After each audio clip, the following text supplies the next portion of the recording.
pas moi. J'ai reçu un message de Michel Marvan. Vous connaissez Michel Marvan, c'est le pasteur de l'église de Kittiny. Et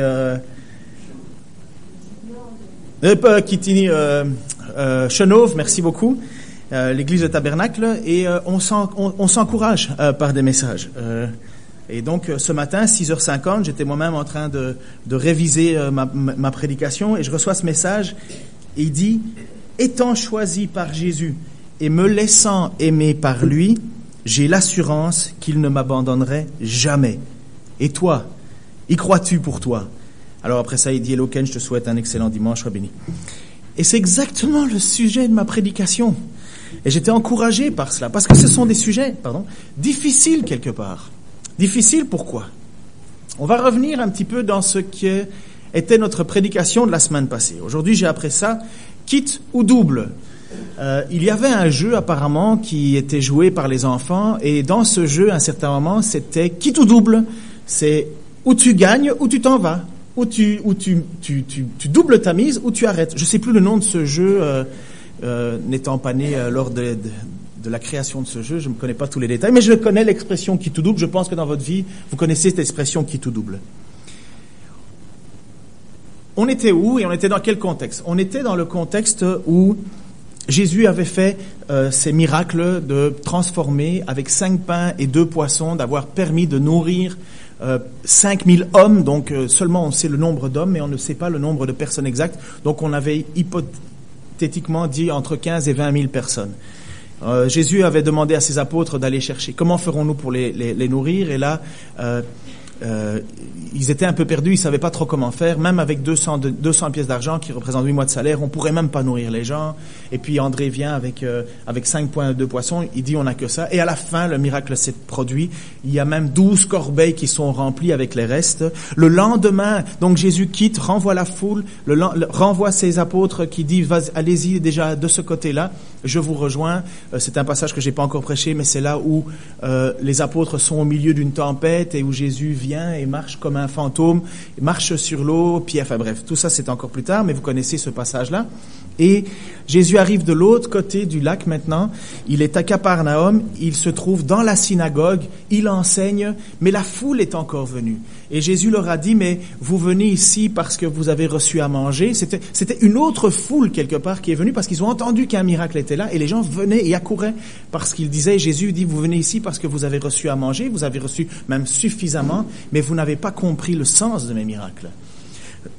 Le texte continue et là c'est Jésus qui enseigne dans cette synagogue. Alors, Capernaum, et c'est là où on se trouve, on est au verset 59, Jésus dit ces paroles alors qu'il enseignait dans une synagogue à Capernaum. Capernaum, c'est la ville où ses parents habitent, c'est la ville de sa famille. Certains, vous connaissez les endroits, les lieux classiques pour Jésus. On parle de Jésus qui est né à Bethléem qui était la prophétie où le Fils, où le Messie devait naître, puisque c'était à Bethléem, ville de David. Après ça, Jésus est né à Nazareth, a vécu à Nazareth, puisque c'est là que les choses ont continué, dans la ville de sa naissance, je dirais, pas naissance, mais adolescence. Mais après ça, les parents de Jésus ont bougé et maintenant les frères et la mère et tout le monde habite à Capernaum. C'est la ville, c'est le lieu où Jésus est le plus souvent. C'est là où les gens ont dit, mais on connaît ton père, le charpentier, tu as travaillé avec lui, n'es-tu pas le fils du charpentier? Ça se passait à Capernaum. Voilà que Jésus est là, cette foule est là, Jésus enseigne et Jésus va faire quelque chose qui est mais totalement improbable, contre-productif. Il va faire quelque chose que beaucoup ont peur de faire. Il va faire en sorte d'amener les gens au point central de la raison qui les pousse à aimer ou pas Jésus. Il va faire fondre comme peau de chagrin le nombre de ses disciples. Il va faire en sorte qu'il y a une défection dans les troupes. C'est totalement particulier ce que fait Jésus là. Parce qu'on se dit, pour celui qui connaîtrait ou un peu ou de loin, il se dirait, mais ce que Jésus veut, c'est attirer tout le monde à lui. Et ce que Jésus veut, c'est que tout le monde vienne à lui. Et là, Jésus fait, dans ce passage-là, quelque chose d'extraordinairement étonnant. Il fait, excusez-moi l'expression, du dépoussiérage. Et quand on lit ce passage-là, c'est troublant, parce qu'on se dit, mais il ne sert pas sa propre cause en faisant cela. Et voilà ce qui s'est passé. Donc Jésus avait alors enseigné, et au verset 60, voilà ce qui se passe. Après l'avoir entendu, beaucoup de ses disciples dirent « Cette parole est dure, qui peut l'écouter ?» C'est au moment où Jésus a enseigné sur celui qui ne mange pas personnellement, ne mange pas mon corps, qui est de la vraie nourriture, ou qui ne boit pas mon sang, qui est une vraie boisson, il n'est pas sauvé. Il parle avant ça, il fait l'explication entre la manne dans l'Ancien Testament, où Moïse a prié Dieu pour que de la manne, de la farine tombe chaque jour, et que le peuple était nourri chaque jour. Et Jésus dit à un certain moment, devant ces gens qui sont là, il y a ici plus que la manne. Et il parlait de lui, Jésus qui s'identifie à un certain moment comme je suis le pain de vie. Et il dit, il y a plus grand que la manne. Ce n'est pas Moïse qui vous a donné la manne, c'est le Père qui vous l'a donné. Mais il y a ici plus grand. Et les gens n'ont pas compris. Jésus a expliqué cela. Il a dit, si vous ne mangez pas mon corps, si vous buvez pas mon sang. Et là, j'avoue que il y a comme un coincement normal. On parle à une foule, et dans la foule, il y a des murmures. Dans la foule, il y a des questionnements. Mais qu'est-ce qu'il dit? Et c'est pour ça que le peuple dit, mais cette parole est dure. Qui peut l'écouter? Premièrement, qu'est-ce qu'un disciple dans ce passage-là? Il ne s'agit pas des 12 apôtres. Un disciple, c'est un mot grec qui s'appelle mathétès, qui est simplement l'idée d'un élève. Un élève, un apprenant, quelqu'un qui écoute un enseignant. Donc le disciple n'est pas encore celui tel que nous le concevons nous, c'est simplement un élève dans une classe. Et je crois que les professeurs ne vont pas me contredire. Un élève, c'est pas un disciple tel qu'on le conçoit nous. C'est pas, le professeur dit pas blanc et tous les élèves vont dire avec force et conviction blanc. Les élèves ne croient pas sur parole tout ce que disent les enseignants. C'est bien un peu la tristesse et la difficulté de l'enseignant, c'est qu'il doit se battre pour faire en sorte que les élèves soient convaincus. Mais les disciples tels qu'ils sont là, ce sont simplement des gens qui écoutent ce que Jésus dit. Ils sont pas contre, mais ils sont enseignants, mais ils n'ont pas pris position. Il n'y a pas l'idée ici de consécration dans ces gens-là. Ce sont des gens qui reconnaissent en Jésus un bon enseignant, un bon orateur et veulent écouter. Ici, encore plus particulièrement, les foules ont suivi Jésus, ce qui est logique puisque Jésus fait des miracles. Jésus accomplit des signes extraordinaires. Et forcément, guérison, nourriture et espoir d'être délivré de l'empereur romain, du joug romain, fait en sorte qu'une foule marche derrière. Ils sont prêts à l'accepter comme Messie, comme Fils de Dieu, à la limite comme un grand prophète, mais pas plus, pas encore, pas l'idée de se consacrer. Jésus fit alors un discours qui est certainement le discours le plus décisif pour faire la différence entre être religieux, ce que c'est que faire partie d'une religion, et être un véritable suiveur de Christ, un véritable chrétien. Selon moi, c'est essentiel à un certain moment de se positionner. La preuve, c'est ce que Jésus l'a fait lui-même. Entre superstition et le vrai salut. Entre appartenir à un mouvement, cette grande phrase « je suis croyant, pas pratiquant », ça ne veut strictement rien dire. Dis ça à ta femme « je suis marié, mais pas pratiquant ». Elle va vite comprendre, enfin, à mon avis, ta joue risque de rougir assez rapidement. Enfin bref. Et Jésus va être là en disant, vous écoutez mon enseignement, c'est bien, mais il y a une question d'engagement, il y a une question de consécration.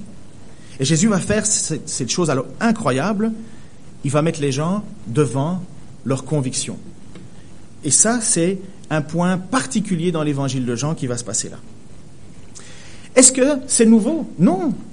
Non, Jésus a déjà parlé de cette idée de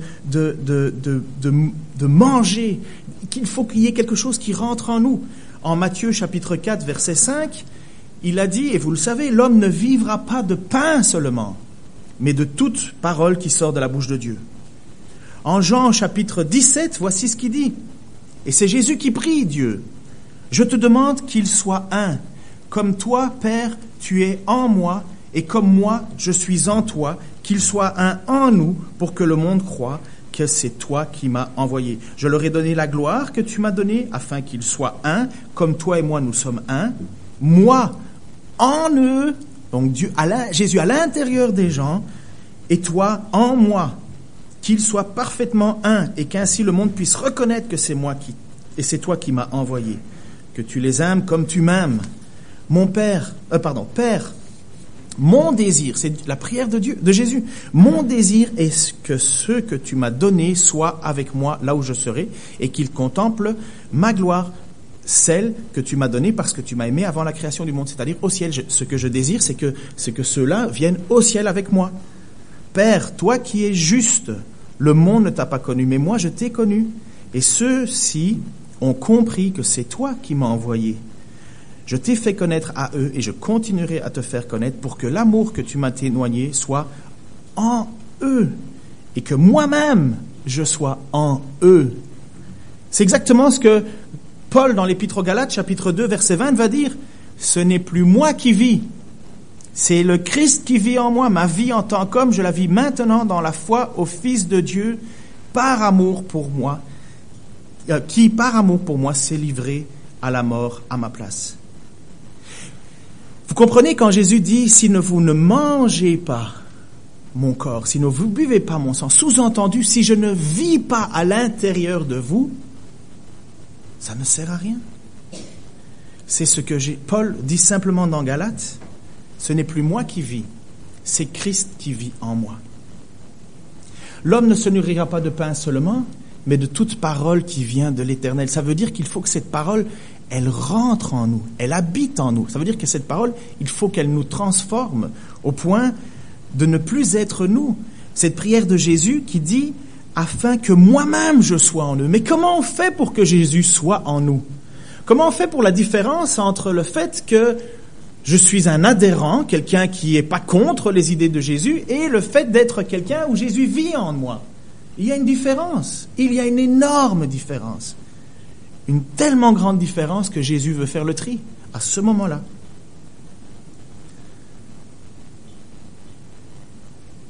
Bien sûr, certains sont restés à la vision très matérialiste de la chose.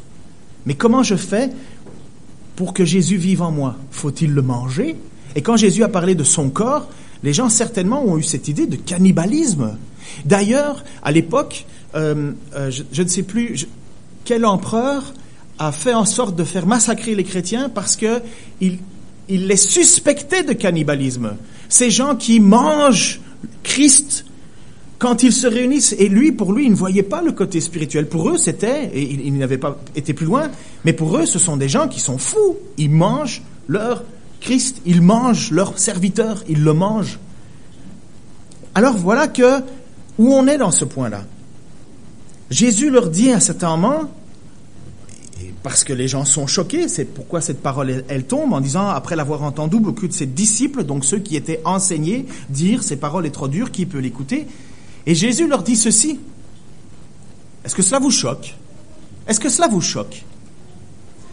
Et alors, après ça, il dit, mais qu'est-ce que vous allez dire quand le Fils de l'homme retournera d'où il est venu? Qu'est-ce que vous allez dire quand le Fils de l'homme va retourner? Encore une fois, cette question est à la fois énigmatique. Et pour d'autres, elle est claire comme de l'eau de roche. Aujourd'hui, nous, on le lit avec le recul. Mais à l'époque, ils ne comprenaient pas encore. Vous savez très bien, je pense, comment Jésus est retourné au ciel. Vous savez comment ça s'est passé? Ah ben oui, c'est évident. Ça s'appelle la crucifixion. Voilà comment Jésus... Et voilà ce que Jésus dit aux foules. Vous êtes choqués parce que je vous enseigne qu'il faut que je vive en vous. Mais qu'est-ce que vous allez penser lorsque vous allez me voir pendu à une croix, crucifié? Pourquoi est-ce que Jésus dit cela? Pour quelqu'un qui voit en Jésus le roi d'Israël, et d'ailleurs, n'est-il pas écrit au-dessus de la plaque de Jésus, le jour de sa mort, le roi des Juifs? Pour quelqu'un qui croit, parce que Jésus est un bon enseignant, que nous avons ici un excellent enseignant, certainement peut-être comme le prophète, c'est quelqu'un qui va renverser l'occupant, et d'ailleurs, c'est ce que la majorité de cette foule espérait. Si moi je vous dis que on met tout le gouvernement à terre et après ça on paye plus un seul centime d'impôt, je vais pas me faire forcément des ennemis, je vais me faire beaucoup d'amis.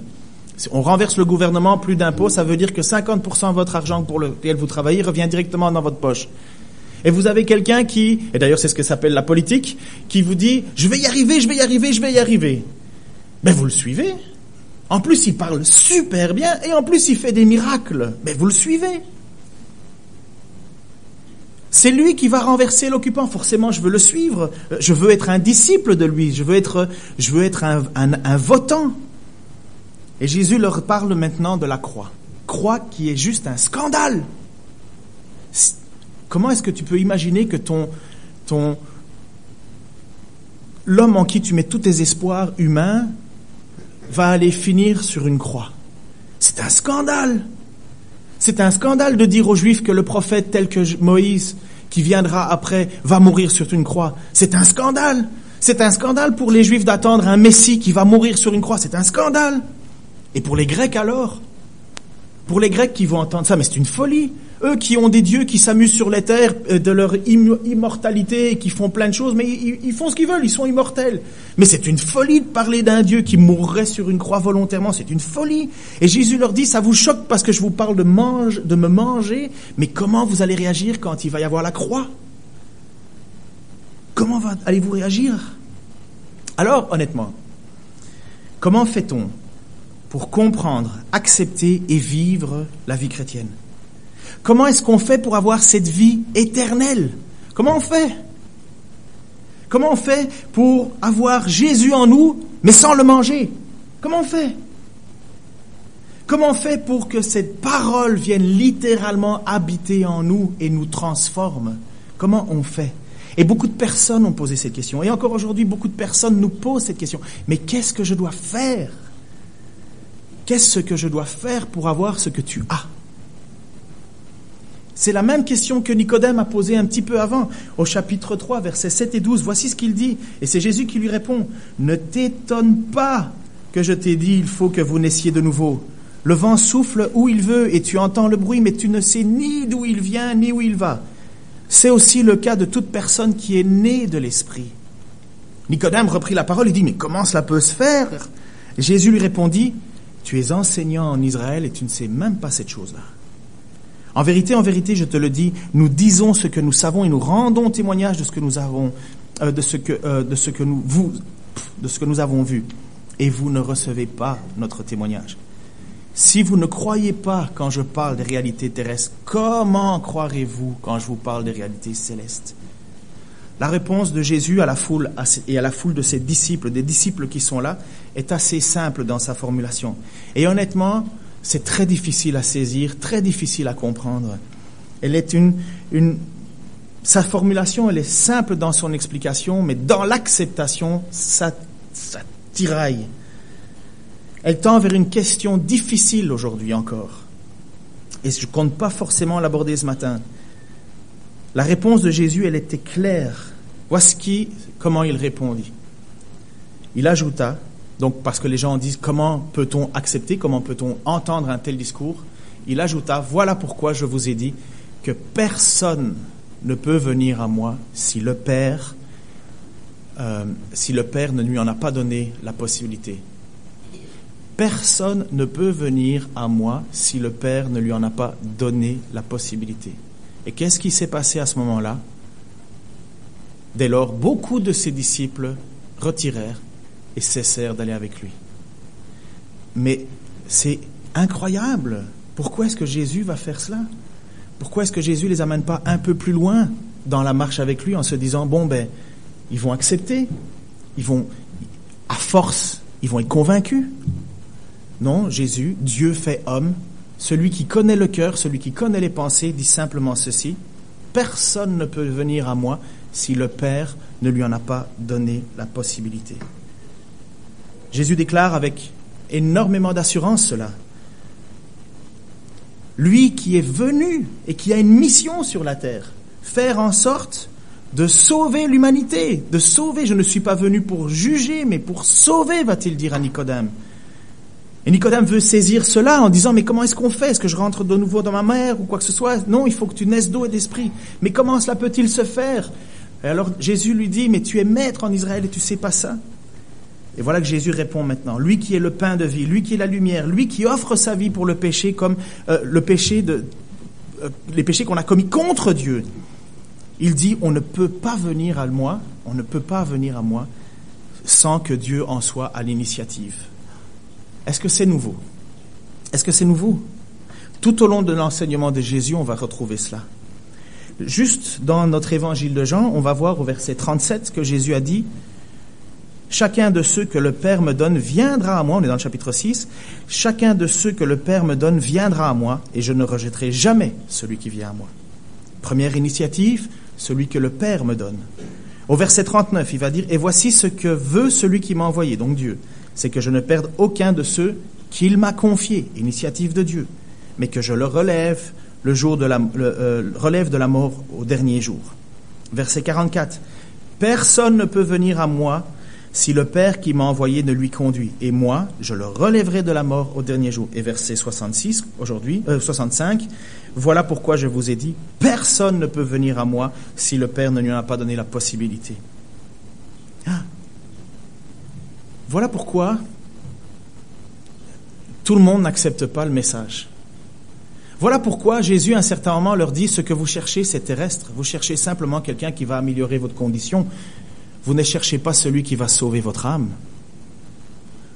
Sous-entendu, vous n'avez aucune connaissance de la colère de Dieu qui est sur vous. Parce que c'est Dieu qui jette en enfer. C'est pas le diable. Le diable, il est jeté en enfer lui-même.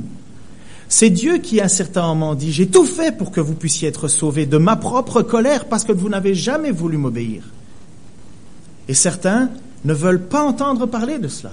Ils veulent pas entendre parler d'enfer. Ils veulent pas entendre parler de repentance envers Dieu. Ils veulent juste le bon côté de Dieu. Ils veulent le ventre plein. Ils veulent les guérisons. Ils veulent tout. Et Jésus fait à un certain moment la distance en disant « Mais si je ne vis pas en vous, si je ne suis pas celui qui vient renouveler votre esprit, si je ne suis pas celui qui vient renouveler qui vous êtes, ça ne sert à rien de connaître des formules.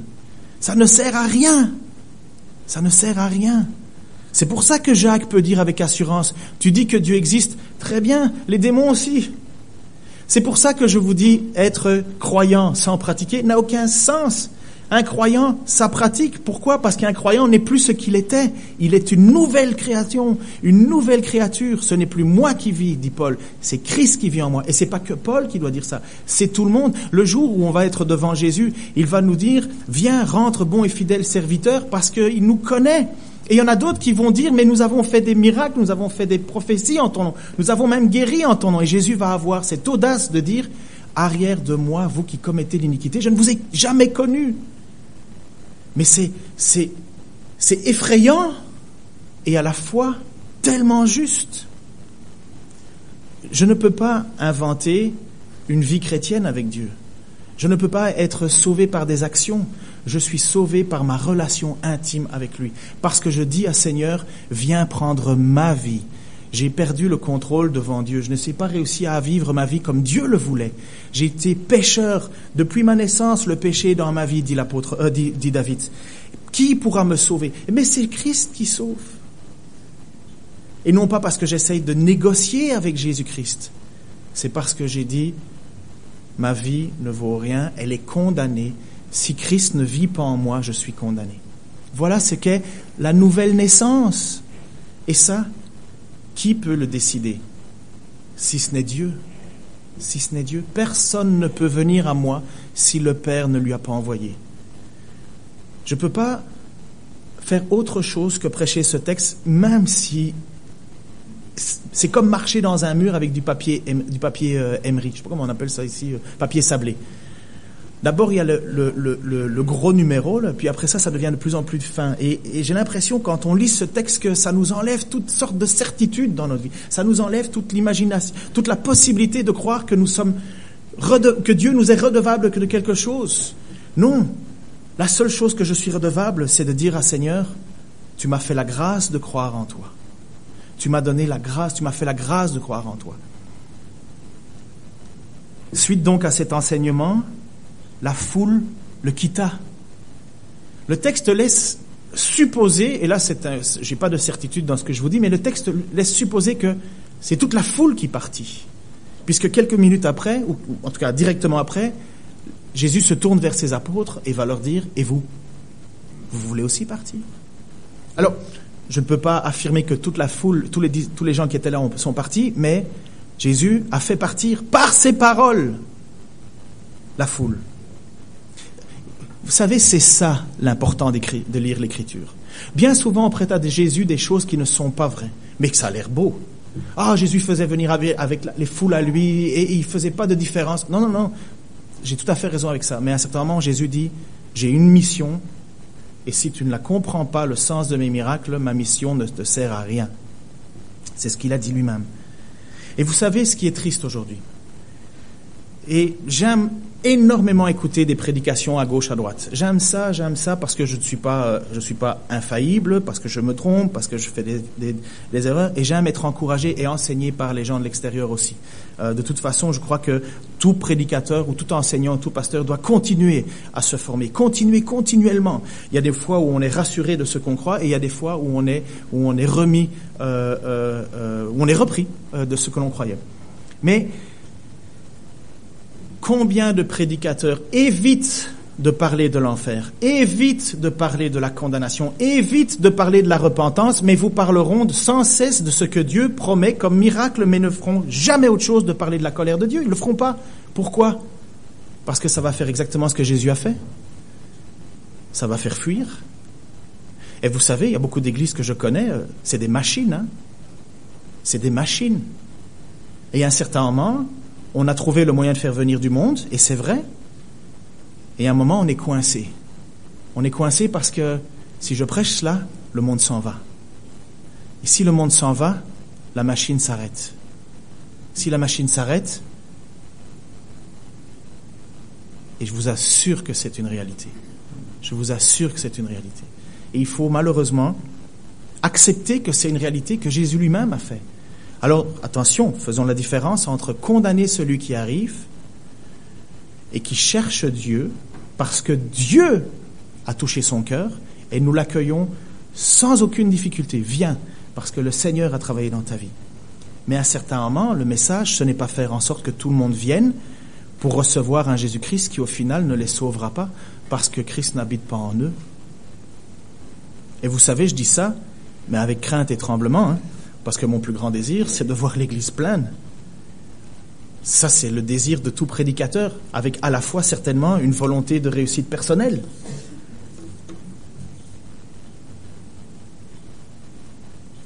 F.F. Bruce, qui est un enseignant, dit ceci au sujet de ce qui s'est passé. Il résume ça d'une très belle façon. Ce qu'il voulait, il ne leur donna pas. Ce qu'il donna, il ne le voulait pas. Je trouve que ça résume très très bien. Ce qu'il voulait, il ne leur donna pas. Ce qu'il donna, il ne le voulait pas. Et comme si ça suffisait pas dans ce tri, à un certain moment, Jésus va mettre les apôtres devant le même fait accompli. Verset 67, Jésus leur dit alors aux 12, « Et vous? Et vous? Vous voulez pas vous en aller ?» Sous-entendu, c'est le moment de prendre une décision, c'est le moment de faire le tri. C'est le moment de savoir ce que tu veux. Et encore une fois, c'est l'apôtre Pierre. L'apôtre Pierre, oh que je l'aime. Vous savez pourquoi? Parce qu'il est si maladroit, si explosif. Oh, je le ressemble tellement. Et il fait des choses qu'il ne doit pas faire. Il va même jusqu'à dire, lui qui 2 minutes, quelques heures avant, il dit, Jésus, je t'abandonnerai jamais, hein. Et puis il y a une petite dame qui lui dit, t'étais pas avec eux, toi? Jamais. C'est Pierre qui dit « Je t'abandonnerai jamais » quand Jésus est en train de prier parce que son heure approche, il trouve Pierre en train de dormir. Et c'est Pierre qui dit « Écoute, quand il voit Jésus marcher sur l'eau, il dit « Appelle-moi si c'est toi, je viens. » Puis Pierre est le premier à sortir du bateau. Les 11 là, ils n'ont pas bougé. Hein. C'est le premier qui sort et qui marche en dehors du bateau. Et il continue, il marche, mais il est déjà sur l'eau, c'est génial. Et à ce moment-là, bang, il doute, il coule. Jésus lui tend la main, il dit « Mais pourquoi as-tu douté ?» Eh bien, Pierre, je trouve je ressemble beaucoup à Pierre dans ma vie. Des volontés incroyables et en même temps une triste réalité de qui je suis. Une triste réalité de qui je suis. Et pourtant, c'est Pierre qui, encore une fois, et, pardon pour l'expression, ne m'écrivez pas 100 000 emails après ça, mais c'est une expression qui est, même dans mes livres de théologie, qui dit « Pierre, le fort en gueule ». C'est une expression très française, je crois. Hein. Le fort en bouche, ça marchait pas. Alors, mais celui qui parle, celui qui y va, qui fonce, celui qui va couper Malchus en deux parce qu'il sort son épée, il dit « touchera pas à mon Jésus ». L'explosif, il va dire cette réalité. Simon-Pierre va répondre pour les autres. « Seigneur, à qui irions-nous ? À qui irions-nous ? Tu as les paroles de la vie éternelle. Et nous croyons. Et nous savons que tu es le Messie, le Fils du Dieu vivant. » Simon-Pierre lui dit, mais à qui irions-nous ? Et voilà la différence dans cette foule qui s'en va parce que Jésus leur met devant une réalité. Il leur dit même, vous ne pouvez pas venir à moi si Dieu ne vous a pas fait venir à moi. Et lorsque Jésus pose cette question à Pierre, Pierre il dit, mais à part toi, il n'y a personne. À part toi, il n'y a rien. À part toi, où est-ce que je vais trouver les paroles de la vie éternelle ? Les paroles. Cette parole qui doit vivre en nous et qui a le pouvoir de nous sauver, la parole. Et nous avons cru, et nous croyons que tu es le Messie, le Fils du Dieu vivant. Dans l'épître de Paul aux Romains, voici ce qu'il dit au chapitre 10, verset 17. Il dit ceci. « Donc la foi vient du message que l'on entend. Et ce message est celui qui s'appuie sur la parole de Christ. » Cette parole qui a le pouvoir de nous sauver. C'est une parole. On a posé la question, et à juste titre, et merci de l'avoir fait hier. Oui, mais on pourrait peut-être se passer de la prédication. C'est la parole qui sauve. Ce n'est pas le fait de savoir que Jésus est un gars cool qui peut faire en sorte de me faire avoir ce que je désire dans la vie, du pain, de la santé. Ça ne sauve pas. Ça ne sauve pas. C'est cette parole qui est en nous. Et la première chose qui, à mon avis, est un signe de l'acceptation de la parole de Dieu, c'est de savoir que je suis pécheur devant Dieu. Parce que, exactement, Pierre a dit cela, mais tu as les paroles de la vie éternelle. Où est-ce que je pourrais trouver cela ? Et Jésus n'a jamais été tendre. Jésus a toujours été accueillant, mais Jésus a toujours mis devant 7 points. Et la foi vient de ce que l'on entend, et la parole vient des paroles. Et ce qu'on entend, le message, c'est ce qui s'appuie sur la parole de Christ. Et là encore, Jésus, comme si ce n'était pas suffisant, Jésus regarde alors ses 12 apôtres, et certainement il doit regarder Pierre face à face, et il lui dit, encore une fois certainement pour affirmer un peu plus le fait que c'est Dieu qui est à l'initiative de tout ça, et que l'homme ne peut se vanter de rien, Jésus leur répondit, ne vous ai-je pas choisi, vous les 12, choisis dans le sens appelés à être les apôtres. Pas encore l'idée appelée d'être sauvé, mais l'idée d'être appelé apôtre. C'est pas moi qui vous ai choisi pour être mes apôtres. Et pourtant, l'un de vous est un diable. Et pourtant, l'un de vous est un diable. Et le texte nous parle clairement en disant, il parlait de Judas, fils de Simon Iscariote, car Judas, quoiqu'il fût un des 12 disciples, allait le trahir. Je vous ai choisi. Et même en vous choisissant, il y a au milieu de vous un diable. Et là, ça dépasse notre compréhension, ça dépasse notre entendement, ça dépasse le Jésus qu'on voudrait mettre en boîte, le Jésus qui se vend bien, le Jésus qui fait en sorte que nous allons avoir une église qui va être pleine. Ça nous dépasse d'accepter que même pour servir ses propres plans, Jésus a choisi Judas qui allait le trahir. Ça nous dépasse. Dieu serait-il injuste ? Dieu serait-il injuste ? Alors on écrit des livres et des livres et des livres sur la question, et vous avez certainement déjà entendu ça dans votre parcours chrétien, sur la question de l'élection, de la prédestination, prédestiné à être sauvé, prédestiné à être jugé. J'ai pas d'autre réponse, jusqu'à aujourd'hui, qui me convainc plus que celle que l'apôtre Paul a dit.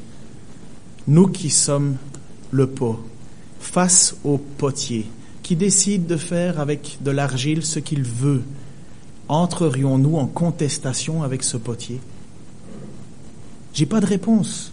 La seule chose que je peux dire à un certain moment dans une question comme ça, c'est premièrement, Seigneur, merci. Parce que si je te connais, c'est que tu as fait quelque chose pour que je te connaisse. Si aujourd'hui je peux te louer, t'adorer, c'est pas parce que j'ai découvert le meilleur Dieu de la panoplie de Dieu qui nous est donnée.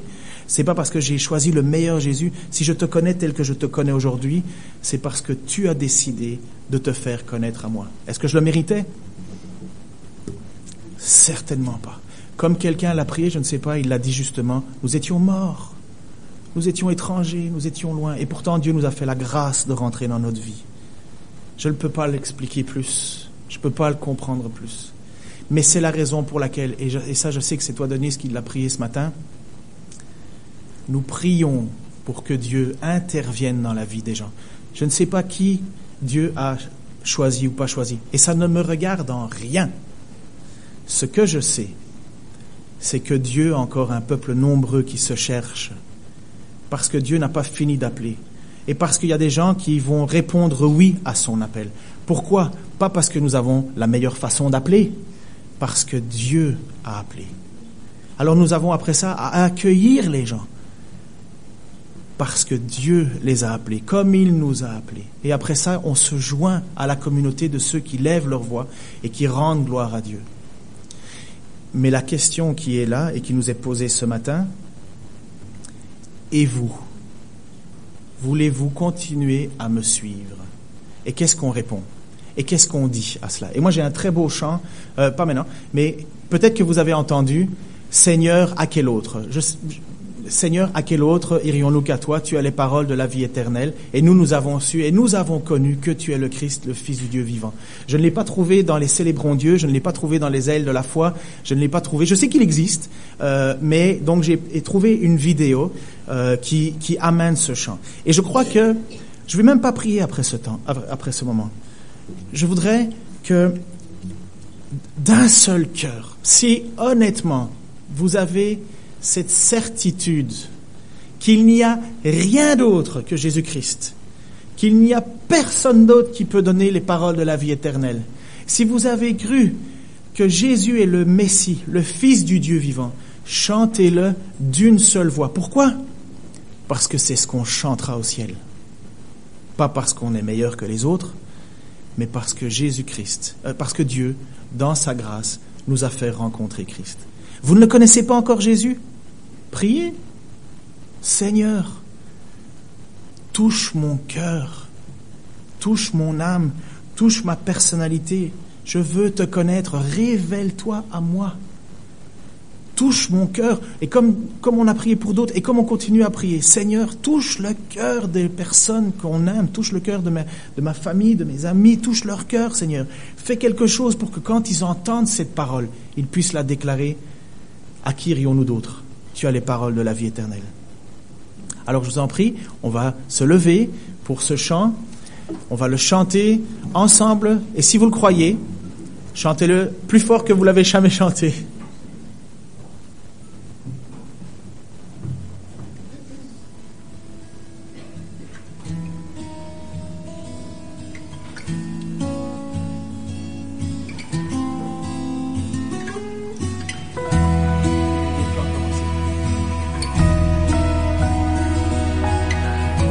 Les paroles vont s'afficher.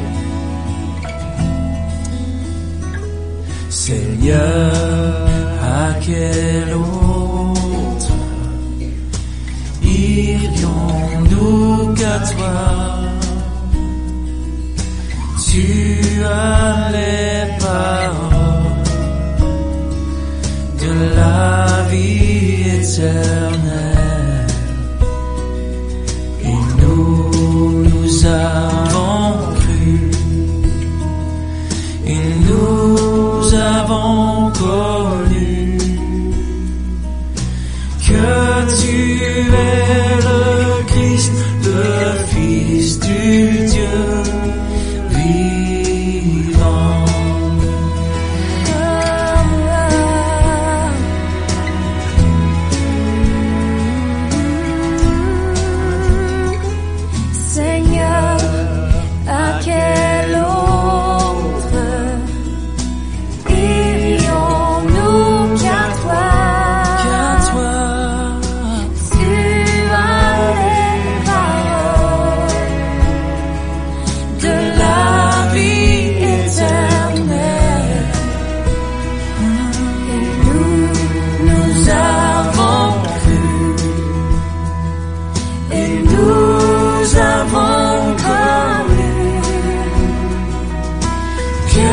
tu es le Christ, le Fils du Dieu vivant.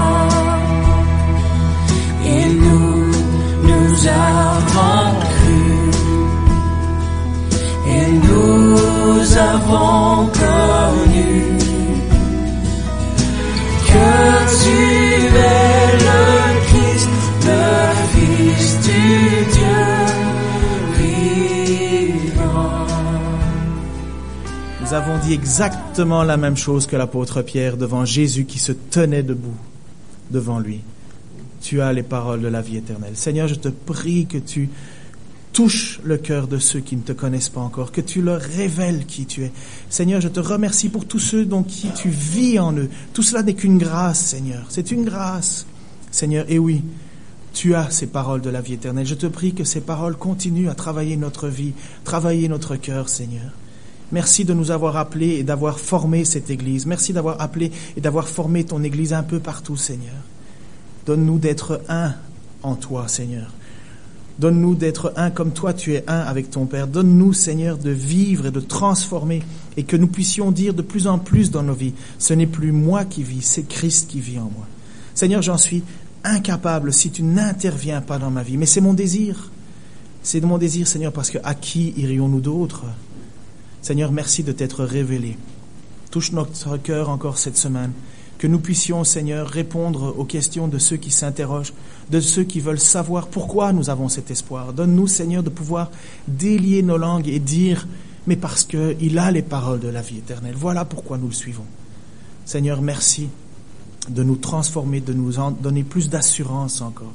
Relève ceux qui sont affaiblis en disant, Seigneur, que ce n'est pas par leur force qu'ils sont sauvés, mais par ta grâce. Merci, Seigneur, dans le nom de Jésus-Christ. Amen. Merci, Ken. Veuillez vous asseoir, s'il vous plaît. Bon, je crois qu'on va finir les cultes. Il ne reste plus qu'à vous souhaiter